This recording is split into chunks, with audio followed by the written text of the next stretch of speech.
మీ జీవితంలో ఆర్థిక ఇబ్బందులు పడుతూ ఎదగలేకపోతున్నారా? వెంటనే ఈ వెబినార్లో జాయిన్ అవ్వండి. నమస్కారం అండి. నేను మీ నండి రవికుమార్ని. యాజ్ యూజువల్ ప్రతి వారం మనం డిస్కస్ చేసుకుంటూ ఉంటాం. గోల్డ్ అండ్ సిల్వర్, బంగారము, వెండి, ఎల్లో మెటల్, వైట్ మెటల్ ఏ విధంగా ఉన్నాయి, ఈ ట్రెండ్ ఏమిటి, హైదరాబాద్లో ఉన్న విషయాన్ని మనం ఇవాళ చర్చిద్దాం. హైదరాబాద్లో గత వీడియోలో మనం చెప్పుకోవడం జరిగింది, కొంచెం తగ్గింది. 24 క్యారెట్ 74,000కి అయిందని చెప్పి 76,000 దాకా వచ్చింది. మళ్ళీ 74 నుంచి 76 అయింది. ఇప్పుడు 76,500లో ఉంది. సో గోల్డ్ ఏంటంటే 24 క్యారెట్ గోల్డ్ ఆ విధంగా ఉంది. సిల్వరు మనకి అరౌండ్ 95,000 దాకా వెళ్ళింది సిల్వర్.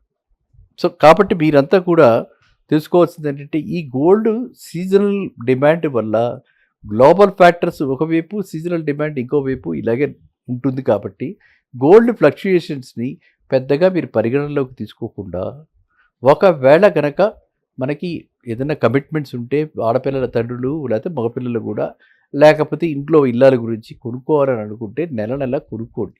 నెల నెల 10% ఆఫ్ యువర్ సేవింగ్స్ ఇందులో ఇన్వెస్ట్ చేయండి. దానికి కూడా నేను చెప్పడం జరిగింది, మీరు ఈ స్కీమ్స్లో చేరండి. మంచి మంచి కంపెనీలు, తనిష్క్ లాంటి కంపెనీలు ఆఫర్స్ ఇస్తున్నాయి. మనము 11 నెలలు వాళ్ళ దగ్గర పెడితే 12వ నెల మనకి వాళ్ళు కలిపి మనకి తర్వాత గోల్డ్ ఇస్తారు. ఆ గోల్డ్ తనిష్క్ లాంటి కంపెనీలు అయితే ఆ గోల్డ్ స్టాండర్డ్గా ఉంటుంది కాబట్టి దాన్ని చెప్పా. అంతేగాని నేను టాటా గారి కంపెనీని ఏమి ప్రమోట్ చేయట్లే. కానీ ఎట్టి పరిస్థితుల్లో కూడా మనకి అన్నోన్ అనార్గనైజ్డ్ పాత వాళ్ళు ఉంటారు కదా, వాళ్ళ దగ్గర గోల్డ్ స్మిత్స్ దగ్గర మనం కొనుక్కుంటే మోసపోయే అవకాశాలు ఉంటాయి. ఎందుకంటే రేట్లు ఎప్పుడు పెరుగుతున్నాయో మోసాలు అప్పుడు పెరుగుతాయి.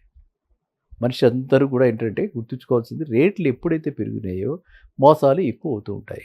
అందరూ కూడా ఈజీ మనీకి మోసం అంటే పాపభీతి పోయింది.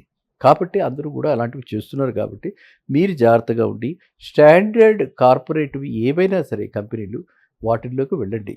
జిఆర్టీ కానీ, తనిష్క్ కానీ, పిఎంజే కానీ, కామేశ్వరి కానీ, శ్రీ జ్యువెలర్స్ కానీ, కృష్ణ కానీ హైదరాబాద్కి చెప్పుకోలేనన్ని ఉన్నాయి. నేను చెప్పలేను, అన్ని రకాలు ఉన్నాయి. సో అలాగ మీరు ఏ రకమైన వాటిలో అయినా వెళ్ళినా ఇలాంటి స్కీమ్స్ కూడా చాలామంది దగ్గర ఉన్నాయి. ఈ స్కీమ్స్లో మీరు పెట్టుబడి పెట్టచ్చు.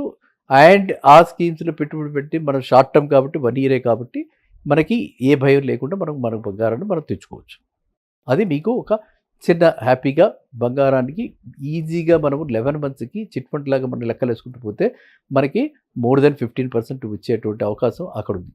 అదేవిధంగా ఇలాగ సబ్స్క్రైబ్ చేసిన వాళ్ళకి వాళ్ళు మేకింగ్ ఛార్జెస్లోను వేస్టేజెస్లో కూడా కొంత పాయింట్ రాయితీలు డిస్కౌంట్ ఇస్తున్నారు. అది ఇంకొక అడిషనల్ బెనిఫిట్ అనమాట. సో మనకి ఆ బెనిఫిట్ కూడా 25%, 50% మేకింగ్ ఛార్జెస్లోను వేస్టేజెస్లో కూడా వాళ్ళు బెనిఫిట్ ఇస్తున్నారు. ఓవరాల్గా వాళ్ళ కస్టమర్ని అలా రిటైన్ చేసుకోవడానికి, కస్టమర్ వాళ్ళ దగ్గరే కంటిన్యూ అవ్వాలని, వాళ్ళకి ఫ్లోట్ మనీ ఉంటుందని. ఇది ఫ్రీ ఫ్లోట్ మనీ, దీని మీద వడ్డీ ఉండదు కాబట్టి ఆ వడ్డీ రూపంగా మనకి ఇచ్చేది ఆ 1 మంత్ కిస్తీ. కాబట్టి వాళ్ళు ఇలాంటి స్కీమ్స్ చాలా ప్రమోట్ చేస్తున్నారు. వాళ్ళకి 2 రకాలుగా అది ఉపయోగపడుతుంది. సో అది మనకి కస్టమర్గా మన వైపు నుంచి మనకి కూడా చాలా ఉపయోగంగా ఉంది. అన్ని రకాల రాయితీలు వస్తున్నాయి. ప్లస్ మనకి పాత గోల్డ్ ఉంటే ఆ గోల్డ్ కూడా వాళ్ళు తీసుకుంటున్నారు. దాని వాల్యుయేషన్ ఇస్తే ఆ గోల్డ్ రేటు కూడా మనకు తగ్గిస్తున్నారు. కాబట్టి మీరు ఈ విధమైన మార్గాన్ని ఎంచుకుంటే gold over the course of time accumulate చేసుకోవడానికి వీలవుతుంది అంటే. సో కాబట్టి మీరేంటంటే బంగారం కొనుక్కోదలుచుకున్నవాడు, ఇన్వెస్ట్ చేయదలుచుకున్నవాడు ఈ ఫ్లక్చుయేషన్స్ని పెద్దగా పట్టించుకోకుండా, అండ్ గోల్డ్ నా దృష్టిలో మనకి ఎట్టి పరిస్థితుల్లో మళ్ళీ 24 క్యారెట్ గోల్డ్ 74,000 దాకా, సిల్వర్ మ్యాక్సిమం అయితే 90,000 దాకా పడే అవకాశం ఉంది. నెక్స్ట్ గోల్డ్కి ఇప్పుడు R&D జరుగుతుంది. ఇండస్ట్రియల్ యూసేజెస్ కూడా గోల్డ్ అంటే మెడిసిన్లో గోల్డ్ వాడే అవకాశాలు చాలా ఎక్కువ కనిపిస్తున్నాయి రాబోయే కాలంలో. కాబట్టి గోల్డ్ డిమాండ్ ఇంకా పెరిగే అవకాశాలు ఎక్కువ కనిపిస్తున్నాయి. గోల్డ్ డిమాండ్ మాత్రం ఎప్పటికీ తగ్గదు, అది మాత్రం గ్యారంటీ. గోల్డ్ డిమాండ్ ఎప్పటికీ తగ్గదు. అండ్ గోల్డ్ని ఒక ప్రమాణికంగా తీసుకుని reserve bank of India, central banks అన్నీ, అంటే సెంట్రల్ బ్యాంక్స్ అంటే అన్ని బ్యాంకుల యొక్క వాళ్ళది సెంట్రల్ బ్యాంక్ అనమాట. ఏ బ్యాంకుకి, ఏ కంట్రీకి ఒక bank, prime bank, central bank అని ఉంటాయి. అలా ఆ బ్యాంకుల వాళ్ళు కూడా ఈ గోల్డ్ రిజర్వ్స్ మెయింటైన్ చేస్తారు. కాబట్టి ఆ కంట్రీ సవరెనిటీ ఎంత ఉంది, ఏమిటి స్ట్రెంగ్త్ చూపించేందుకు గోల్డ్ మెయింటైన్ చేస్తారు. కాబట్టి రేపొద్దున ఆపదలు ఆదుకునేందుకు కంట్రీస్కి కూడా గోల్డ్ ప్రెట్ చేయాల్సిన పరిస్థితి వస్తే గోల్డే ప్రమాణికం కాబట్టి వాళ్ళు కూడా గోల్డ్ మెయింటైన్ చేస్తారు. సో మనకి యాజ్ పర్ ఇండివిజువల్, మన కామన్ మ్యాన్ మనకి ఏంటి అంటే ఈ గోల్డ్ మనకి ఎన్నో విధాలుగా ఉపయోగపడుతుంది. మనకి ఇటు పక్కన ఆర్నమెంటల్‌గా మన ఇంట్లో వాళ్ళు పెట్టుకోవటం, వాళ్ళు హ్యాపీగా ఉండటమే కాకుండా అవసరానికి ఆ గోల్డ్ తీసుకెళ్ళి మనం ఎక్కడైనా కూడా పెట్టి ఎక్కడైనా సరే any commercial bank, any bank, so many private institutions కూడా ఉన్నాయి. కాబట్టి వీటిల్లో పెట్టి దాని మీద మనం లోన్ తెచ్చుకోవడానికి ఇన్‌స్టంట్‌గా లిక్విడిటీ రావడానికి కూడా మనకి చాలా చక్కటి సదుపాయాలున్నాయి. కాబట్టి గోల్డ్‌లో ఇన్వెస్ట్‌మెంటు ఒక రకంగా మనము ఇన్వెస్ట్ చేస్తున్నాము అనే ఒక ఫీలింగ్, కానీ అది బ్లాక్డ్ ఇన్వెస్ట్‌మెంట్ కాదు. అంటే అది ఒక అమ్మటానికి, లిక్విడిటీకి చాలా ఈజీగా ఉన్నటువంటిది ఒక ఐటెమ్ అనమాట. అదే మనం ఒక పెద్ద రియల్ ఎస్టేట్‌లో పెట్టేసాము, మనకి బోలెడు ల్యాండ్ ఉంది, లేకపోతే బోలెడు ఫ్లాట్స్ ఉన్నాయి అంటే అవన్నీ అమ్ముకోవడానికి, ట్రాన్స్‌ఫర్ చేసుకోవడానికి, బయ్యర్ దొరకటానికి చాలా కష్టం, టైం పడుతుంది. మన అవసరం ఆగదు. టైము, అవసరం 2. సో మనకు అవసరానికి ఆదుకోవడానికి లిక్విడిటీ అంటే ఏమిటంటే బ్యాంక్ డిపాజిట్స్, ఇలా మ్యూచువల్ ఫండ్స్, గోల్డ్.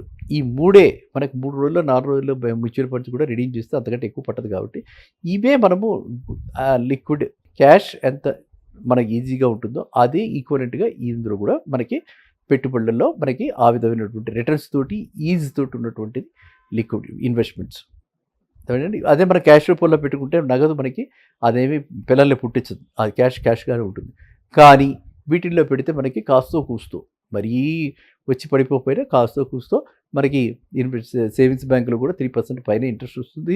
ఫిక్స్డ్ డిపాజిట్లో 7.5% వస్తుంది. మ్యూచువల్ ఫండ్స్‌లో అప్ టు 12-15% రిటర్న్స్ వస్తున్నాయి. ఈ విధంగా మన గోల్డ్‌లో కూడా 15% రిటర్న్స్ వస్తుంది. ఇంకా రియల్ ఎస్టేట్‌లో అయితే 1 ఇయర్‌లో అయితే పెద్దగా వచ్చేది ఏం లేదు. అది లాంగ్ టర్మ్‌లో రియల్ ఎస్టేట్‌లో బాగా వస్తుంది. ఎందుకు పెద్దగా వచ్చేది లేదంటే అక్కడ స్టాంప్ డ్యూటీలో మిగతా కాస్ట్‌లన్నీ ఉన్నాయి కాబట్టి రియల్ ఎస్టేట్‌లో ఎప్పుడు కూడా బిలో 5 ఇయర్స్‌కి ఇన్వెస్ట్ చేయకూడదు. రియల్ ఎస్టేట్‌లో బిలో 5 ఇయర్స్‌కి ఇన్వెస్ట్ చేయకూడదు. మ్యూచువల్ ఫండ్స్‌లో బిలో 3 ఇయర్స్‌కి ఇన్వెస్ట్ చేయకూడదు. మిగతావన్నీ కూడా ఇలాంటి డిపాజిట్స్‌లో వీటిల్లో పెట్టుకుంటే, కాబట్టి నేను ఇప్పుడు చెప్పే విధంగా 10% of our investment savings should be in gold and depending on age equity and real estate. ఓకేనండి. సో కాబట్టి మనం ఏంటంటే ఎప్పుడు కూడా ఈ ప్రతి వాళ్ళకి మరి చెప్తున్నాను, గోల్డ్ ఫ్లక్చుయేషన్స్‌ని, గోల్డ్ గనక తగ్గితే 74,000 అయితే మీరంతా కూడా ఆపర్చునిటీగా, అదృష్టంగా భావించి వెంటనే కొనుక్కోండి. సుబ్రహ్మణ్య షష్ఠి శుభాకాంక్షలు మీ అందరికీ కూడా. నమస్కారం. మళ్ళీ కలుద్దాం నెక్స్ట్ వీడియోలో.